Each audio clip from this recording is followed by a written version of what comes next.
Hello दोस्तों, आज हम इस वीडियो में यूरिक एसिड बढ़ जाता है तब क्या होता है, जो गाउट हो जाता है, गठिया हो जाता है, जोड़ों में दर्द होता है, उसके बारे में बात करने वाले। इस वीडियो में हम गाउट के बारे में, गठिया के बारे में जानेंगे और यूरिक एसिड कैसे बनता है, कैसे ये बढ़ता है, इसके बारे में जानेंगे। और साथ ही में इसमें क्या खाना चाहिए, क्या नहीं खाना चाहिए और इसमें क्या ट्रीटमेंट दी जाती है, इलाज क्या दिया जाता है, इसके बारे में बात करने वाले हैं। तो दोस्तों वीडियो को लास्ट तक देखिए।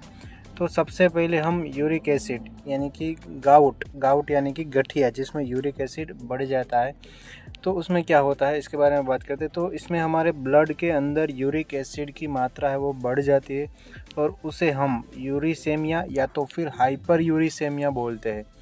नॉर्मली ये यूरिक एसिड का ब्लड रिपोर्ट है, इसमें आप देख सकते हो कि जो नॉर्मल वैल्यू है वो 3.5 से लेकर 7.20 mg पर डेसीलीटर होता है। ये जब बढ़ जाती है तब उस दौरान हमें गाउट हो जाता है, गठिया हो जाता है, हमारे जोड़ों में यूरिक एसिड जमा होने लगता है और हमें दर्द होने लगता है, जॉइंट पेन होने लगता है, जोड़ों में दर्द होने लगता है। अब हम बात करते हैं कि यूरिक एसिड कैसे बनता है हमारे शरीर में, यूरिक एसिड का फॉर्मेशन कैसे होता है। तो जैसे जब हम प्यूरिन बेस्ड डाइट ज़्यादा लेते हैं, प्यूरिन एक कंपोनेंट होता है जो कि कुछ डाइट में होता है जिसके बारे में हम आगे बात करेंगे। अगर हम प्यूरिन बेस्ड डाइट लेंगे या तो फिर जब सेल्स डिस्ट्रॉय होते हैं, सेल्स ब्रेक डाउन होते हैं, तो उसमें भी प्यूरिन होता है। तो ऐसे हम डाइट लेंगे और जो न्यूक्लियोटाइड टर्नओवर होता है, न्यूक्लियोटाइड टर्नओवर कब होता है, जब सेल ब्रेक डाउन होता है तब होता है। तो उसमें से क्या जो हाइपोक्सेंथिन बनेगा इसमें से, और उसमें से फर्दर जेंथिन बनेगा। जेंथिन जो जेंथिन ऑक्सीडेज करके एक एंजाइम होता है, उसकी हाजिरी में यूरिक एसिड यानी कि यूरेट में कन्वर्ट होता है। यूरेट और यूरिक एसिड ये दोनों सेम ही है, दोनों अलग अलग नहीं है। यहाँ पर यूरेट लिखा हुआ है तो यूरेट और यूरिक एसिड सेम ही है। तो प्यूरिन बेस्ड डाइट ज़्यादा लेने से या तो फिर किसी और कारण से प्यूरिन बढ़ेगा तो उसमें से फर्दर हाइपोजेंथिन, जेंथिन और यूरिक एसिड इसमें से बनता है। अब नॉर्मली क्या होता है कि यूरेट यानी कि यूरिक एसिड में से एलेंटोइन बन जाता है, यूरिकेज एंजाइम के हाजिरी में जो एलेंटोइन बन जाता है। और एलेंटोइन होता है वो वाटर सोल्यूबल होता है, तो वो इजीली यूरिन से पास आउट होकर निकल जाता है। तो हमारे बॉडी में, ब्लड में यूरिक एसिड बहुत ज़्यादा नहीं बचता है, जितना ज़रूरी नहीं है वो निकल जाता है। लेकिन जो गाउट वाले पेशेंट में यूरिक एसिड बढ़ने लगता है ज़्यादा, वो एक्सक्रीट नहीं हो पाता। नॉर्मली जो एक्सक्रीशन है, जो एक्सक्रीटरी मैकेनिज्म है, वो यूरिनरी 80% यानी कि पेशाब के थ्रू 80% यूरिक एसिड निकल जाता है और बाकी का जीआई ट्रैक के जो 20% बाकी का है वो गैस्ट्रो इंटेस्टिनल ट्रैक से यानी कि हमारे मल में निकल जाता है।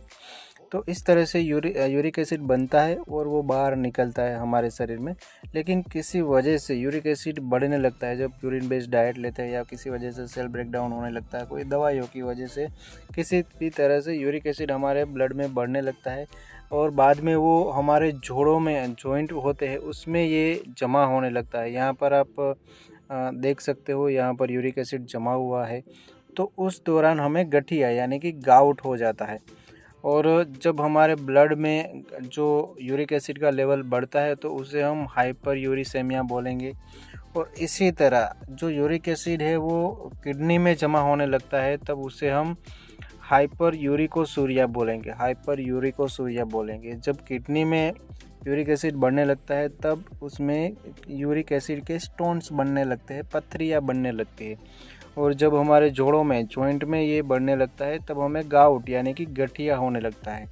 और जब हार्ट को भी ये यूरिक एसिड बढ़ा होता है तो हार्ट को भी अफेक्ट करता है, उसकी वजह से ब्लड प्रेशर बढ़ सकता है, कोलेस्ट्रॉल हो सकता है, ये सारी चीज़ें हो सकते हैं।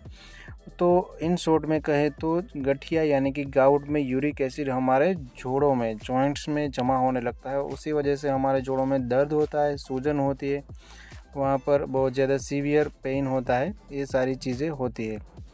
तो आगे बात करते हैं यूरिक एसिड की डाइट के बारे में, गाउट की डाइट के बारे में कि डाउट में यानी कि गठिया में हमें क्या क्या लेना चाहिए, क्या नहीं लेना। तो सबसे पहले जानते हैं कि क्या चीज़ें हमें अवॉइड करनी है। तो इसमें हमें सी फूड अवॉइड करना है। जो फिशेस होती है, सी फूड, ऑयस्टर्स, फिशेस में टूना, सालमन, ये चीज़ें आप नहीं ले सकते। साथ ही में आप रेड मीट, लीवर वगैरह नहीं ले सकते, पोल्ट्री नहीं ले सकते यानी कि चिकन नहीं ले सकते, और तो और आप अल्कोहल या तो फिर जो कोल्ड ड्रिंक्स, सॉफ्ट ड्रिंक्स होते हैं वो भी नहीं ले सकते, क्योंकि ये सारी प्यूरिन बेस्ड डाइट है और ये लेने से प्यूरिन बढ़ेगा तो यूरिक एसिड बढ़ेगा, यूरिक एसिड बढ़ेगा तो हमारे बॉडी में गाउट हो जाएगा, गठिया हो जाएगा, जोड़ों में दर्द हो जाएगा, जोड़ों में सूजन हो जाएगी। तो हम क्या खा सकते हैं उसके बारे में बात करते हैं। तो हम लो फैट डेयरी प्रोडक्ट जैसे कि दूध, दही वगैरह खा सकते हैं। लो फैट डेयरी प्रोडक्ट खाना है, दही नहीं खाना है, खट्टी चीज़ें खाने से जोड़ों का दर्द बढ़ता है। तो हम दूध खा सकते हैं, पनीर खा सकते हैं और मक्खन खा सकते हैं, बटर वगैरह, और तो और होल ग्रेन ब्रेड खा सकते हैं, वेजिटेबल्स हम सारे खा सकते हैं, चेरी खा सकते हैं, डार्क बेरीज खा सकते हैं। ये सारी चीज़ें जो हमें यूरिक एसिड या जब बढ़ा हुआ होता है तब हमें खानी चाहिए। गाउट जब होता है, गठिया होता है, तो उस दौरान हमें खानी चाहिए। अब हम बात करते हैं यूरिक एसिड, यानी कि यूरिक एसिड बढ़ जाता है, तब गाउट हो जाता है, तब हमें क्या ट्रीटमेंट दी जाती है। तो इसमें प्यूरोनोल करके टेबलेट आता है, वो प्रिस्क्राइब की जाती है। जनरली ये ओडी डोज में दिया जाता है। 100 से लेकर 300 तक ओडी डोज में 300 मिलीग्राम की टेबलेट आती है, 100 मिलीग्राम की भी आती है, 200 मिलीग्राम की भी आती है। ये ओडी डोज में दिया जाता है। और ये काम क्या करती है, तो जैसे कि हमने बात की कि ये कैसे मतलब कि यूरिक एसिड का फॉर्मेशन कैसे होता है। तो जब जेंथिन बनता है उसमें से जो यूरिक एसिड बनता है, तो उस दौरान जो ये टेबलेट हम लेते हैं तो उस दौरान ये यहाँ पर अटैच हो जाता है, तो वो जेंथिन को यूरेट में कन्वर्ट नहीं होने देती। ये दवाई क्या करती है कि जेंथिन को यूरिक एसिड में कन्वर्ट नहीं होने देती, जो ये प्यूरिनोल टेबलेट है वो टेबलेट।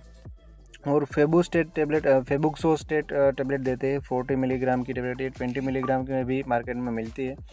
तो ये फेबुस्टेट टेबलेट है वो क्या काम करती है, तो ये भी हमारे ब्लड में यूरिक एसिड का लेवल कम करती है, जिससे कि हमें गठिया यानी कि गाउट से हमें आराम मिल सकता है। और हमें क्या ट्रीटमेंट दी जाती है इसमें, तो इसमें NSAID जो non steroidal anti inflammatory drugs होती है, और जो पेन किलर दवाइयाँ होती है जैसे कि डाइक्लोफेनाक, एसिक्लोफेनाक, और भी पेन किलर्स दवाइयाँ जो होती है NSAID ग्रुप की, वो दे सकते हैं। जनरली इसमें डाइक्लोफेनाक देते हैं सुबह शाम या तो फिर दिन में 3 बार, ये डॉक्टर प्रिस्क्राइब कर सकते हैं। हर एक डॉक्टर अलग अलग आपके डोज सीवियरिटी आपके दर्द के अकॉर्डिंग प्रिस्क्राइब करेंगे। और इसमें स्टीरॉयड दवाइयाँ भी प्रिस्क्राइब की जाती है। स्टीरॉयड में जनरली डेक्सामेथासोन, बीटामेथासोन, प्रेडनिसोलोन, इनमें से कोई दे सकते हैं। तो इनमें जो प्रेडनिसोलोन ज़्यादातर प्रिस्क्राइब करते हैं, 5 mg में आता है, 10 mg में भी आता है, ये अलग अलग आता है, ये भी प्रिस्क्राइब कर सकते हैं। स्टीरॉयड हमेशा शॉर्ट कोर्स ऑफ स्टीरॉयड दिया जाता है, लंबे समय तक नहीं दिया जाता। आपको सूजन वगैरह कम होने लगे, दर्द कम होने लगे, तो उसके बाद ये बंद कर देते हैं। तो ये थी गाउट के बारे में सारी बातें। और इसके साथ में एंटासिड दवाइयाँ भी दी जाती है ताकि हमें गैस्ट्रिक अल्सर वगैरह, गैस, एसिडिटी, ये जो दर्द की दवाइयाँ हैं उससे ना हो, उसके लिए। तो दोस्तों आशा करता हूँ कि आपको सारी बातें समझ में आ गई होगी गाउट यानी कि गठिया के बारे में। तो अगर वीडियो अच्छी लगी है तो प्लीज़ दोस्तों वीडियो को लाइक करें, कमेंट करें, और हमारे इस चैनल पर नए हैं तो प्लीज़ सब्सक्राइब कर दीजिए। और थैंक यू फॉर वॉचिंग।